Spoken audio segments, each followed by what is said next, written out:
and it looks like it's going to have to be modified straight out of the packet. So what's unusual about that? Here's an interesting little tidbit.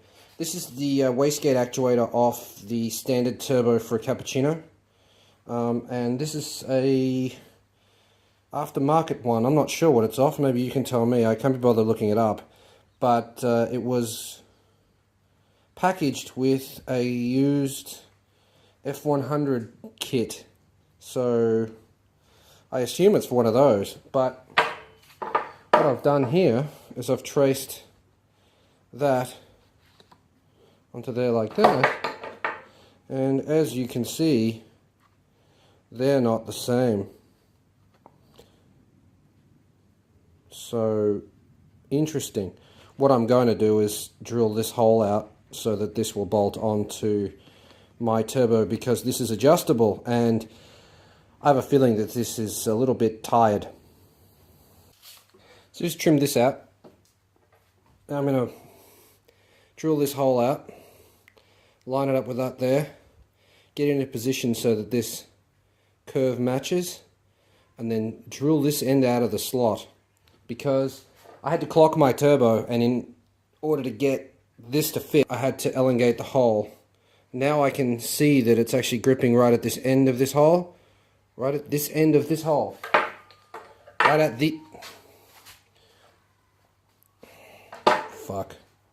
So I've lined this up, put this on top, put my punch through it. I think I did it on this side actually. Yeah, I might have done. Easier. Put my punch through it like that. Got the hole. Oops.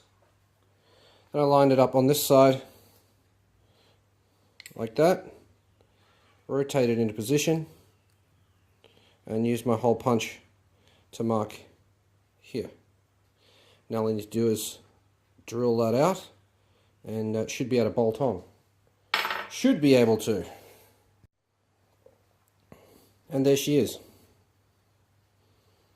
That should work. We'll see. In the true spirit of Murphy's Law, this one didn't copy directly onto this because that... Fuck. And I think because this is longer on this one, perhaps, or something.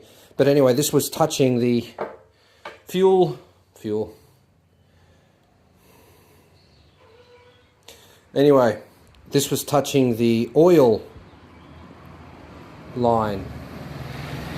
Fuck you, people. What I ended up having to do is drill a hole slightly further in and a hole slightly further out than what I had, using my template again, but just sort of, rather than lining that up with the edge, just rotating around slightly. And it worked. It now bolts up, so that's good. It's just a little more lightweight than it was before.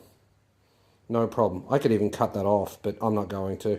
It'll still fit whatever it was supposed to fit. Those will do nothing to the structural integrity of the thing, so it's still usable on a F100 kit, if that's what it's even for. But now I have adjustable wastegate actuator. Win.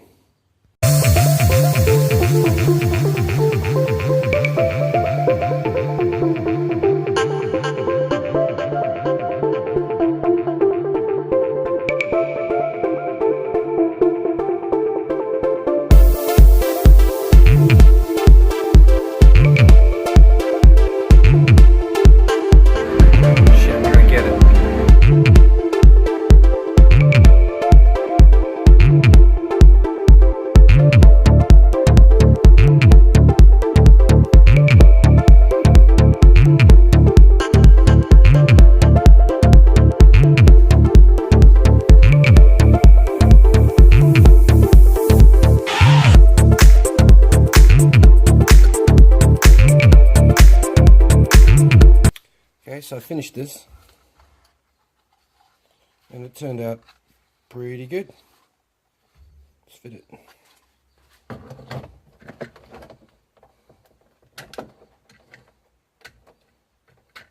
Fitting this isn't the funnest job in the world. Computer slots in like that. And then there's a washer and a nut.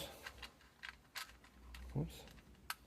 To go on the back to secure it in so it doesn't move around like that. So I've finished the gauge holder and the computer's already inside there. So I just need to wire it up. Just need to, like, that's an easy thing to do from this point. I probably actually should have wired it up then plugged it in. This is not going to be easy. Quite literally 10 minutes of me fucking around with this thing trying to get it to plug in. I ended up removing the computer from the housing. Broke the plug off the exhaust temp sensor, which didn't work anyway because apparently you can't extend the cable on that type of sensor or some bullshit. But yeah, all wired up and in.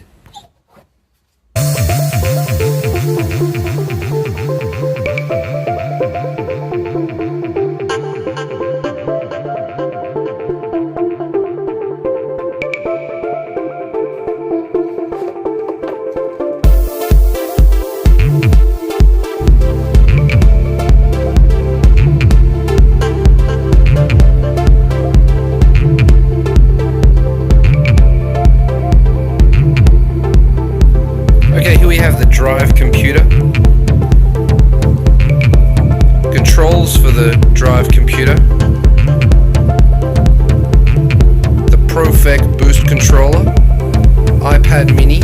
Relocated stereo and aircon controls. And the gauge for the wideband O2 sensor. The king and his men stole the queen from her bed and bound her in her bones. The seas be ours, and by the powers, where we will, we'll roam. Yo-ho, all hands, hoist the colors high. Heave-ho, thieves and beggars, never shall we die. So, to cut a long story short, and to make up for all the footage that I don't have, basically, I finished the truck. I got it driving on the road. I went and got my, what are they called? Loaner plates. You can borrow plates from the government for like under $10, and that allows you to drive the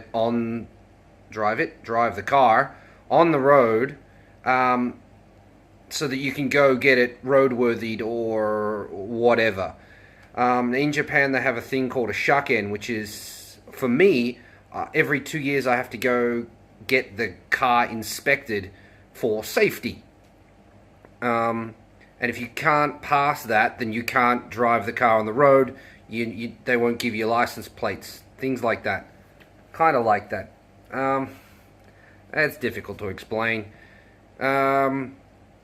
So yeah, basically after I did the engine mod, it was never clear whether I was actually gonna be able to get the shaken. Yes, the turbo motor I put in there was an F6A, and the engine that came out was an F6A, but no one could tell me whether that would be okay or not, so it was a bit of a gamble, but it paid off eventually. The first time I went for the test, I failed the carbon monoxide test, and because I failed that test, they started looking at my catalyzer, the catalytic converter, that thing, shokubai in Japanese. And without knowing, I confessed that it wasn't a standard item. So then that became a huge problem.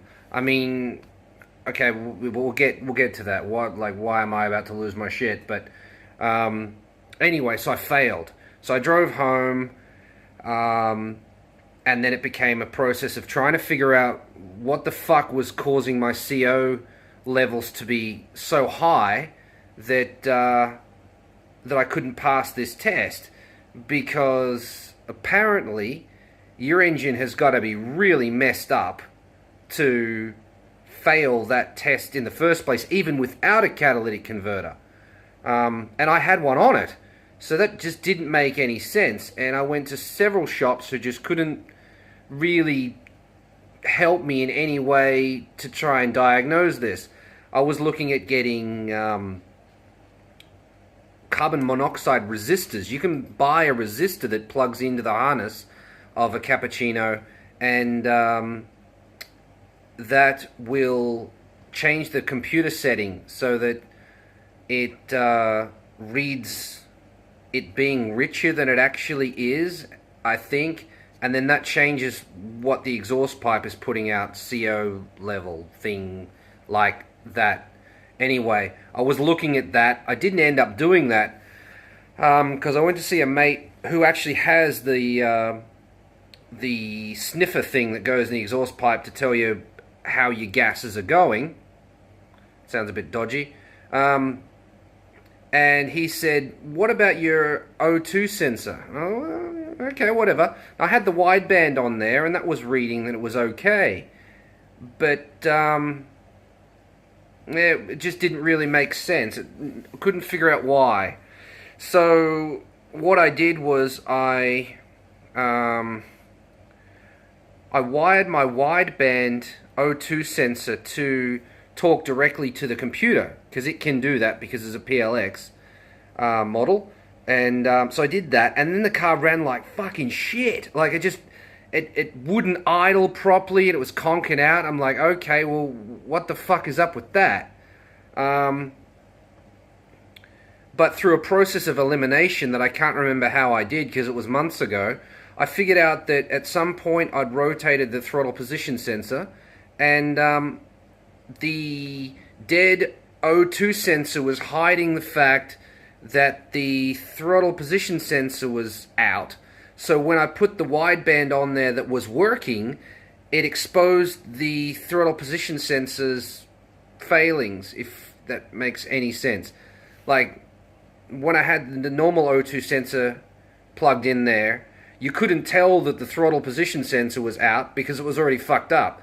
But once I cleared that, once the computer knew what the O2 was supposed to, what the O2 was doing, what it was actually doing, the problem with the throttle position sensor became very clear, and it ran like shit.